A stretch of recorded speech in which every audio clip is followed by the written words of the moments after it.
"Women are to be led and to follow others," is a quote attributed to the hugely influential Chinese philosopher and teacher of the 6th and 5th centuries BC, Confucius. A woman ruler would be as unnatural as having a hen crow like a rooster at daybreak. Most people in China in the Middle Ages followed Confucianism, which said that women should be seen but not heard. It wasn't common for women to have any kind of power.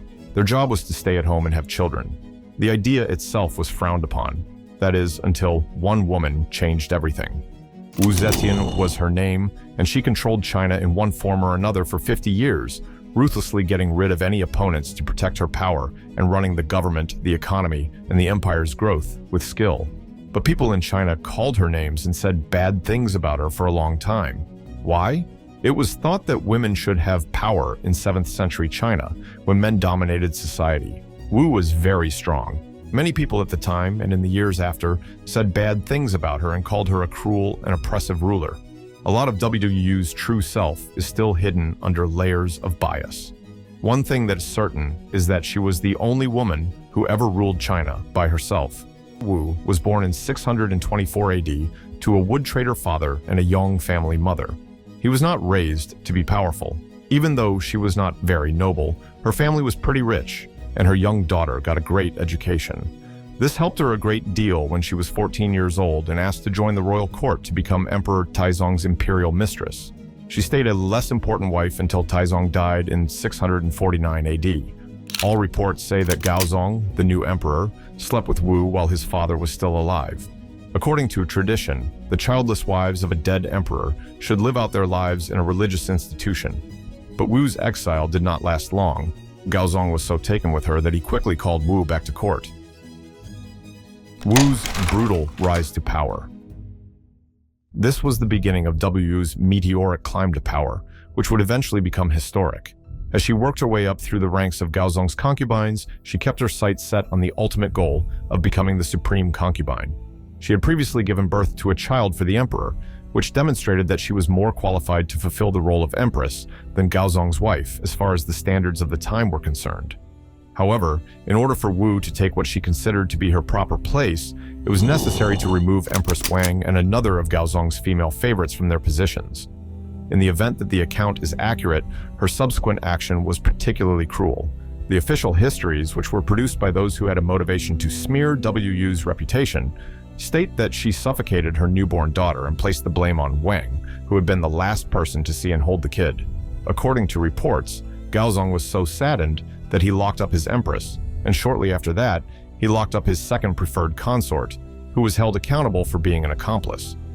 In the year 655 AD, while Wang was being held captive, Wu was elevated to the position of empress and gave birth to 4 sons and a girl for Gaozong.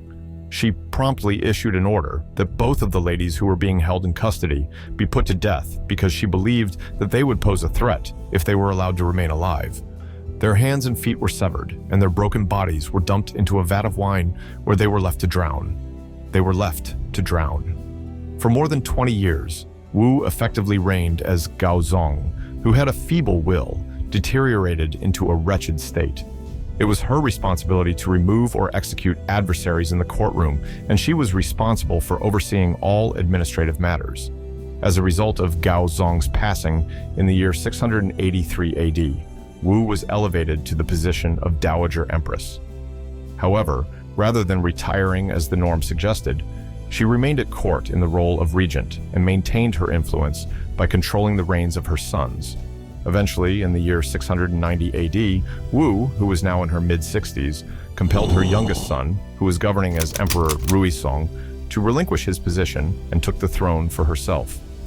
She would reign in her own right for the subsequent 15 years as the head of the Wuzhou dynasty, despite the fact that she had previously been the de facto ruler of China for 30 years. Was Wu a progressive ruler?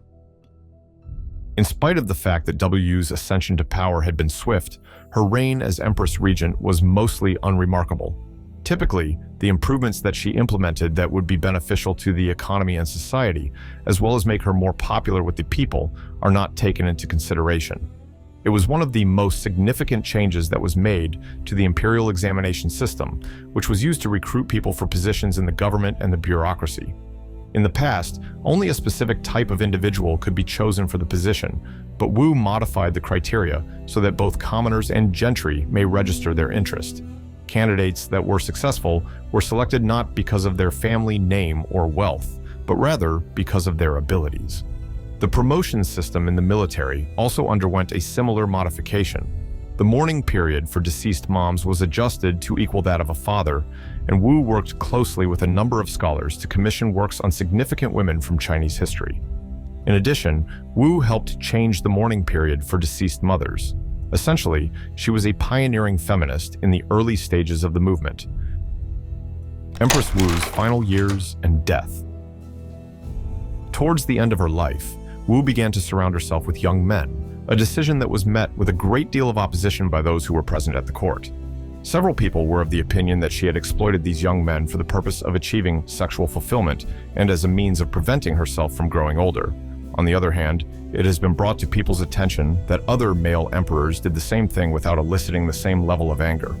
In the same way that she had ascended to the throne through a coup, she went on to have her reign come to an end.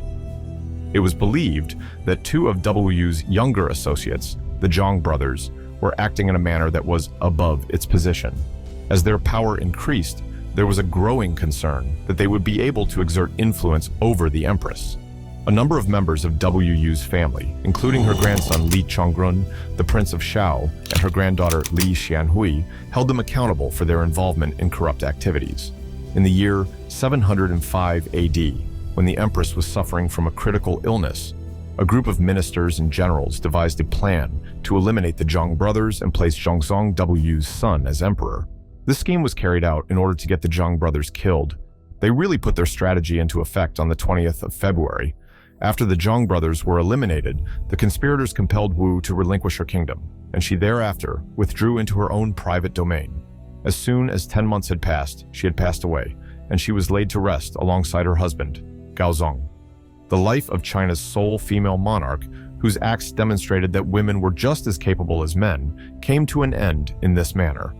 As a result of the significant amount of attention that was paid to her harshness and excessively sexual nature after her death, she was portrayed in such a manner that even in the present day, and in spite of the attempts that historians have taken to document the life of the actual Wu, she is still profoundly detested. Keeping quiet and remaining powerless, she should have been a plaything for powerful men, according to the standards that were prevalent at that time period. Wu, on the other hand, ascended from obscurity to acquire the title of Empress. It is undeniable that she was responsible for the deaths of a great number of people who stood in her way. Nonetheless, she did not behave in a manner that was much different from that of the strong men who came before and after her. The crimes she committed were distorted, and her name was tarnished. This is a fate that is common for women who have attempted and been successful in changing the existing order of things. We hope you liked this video. Watch another video here,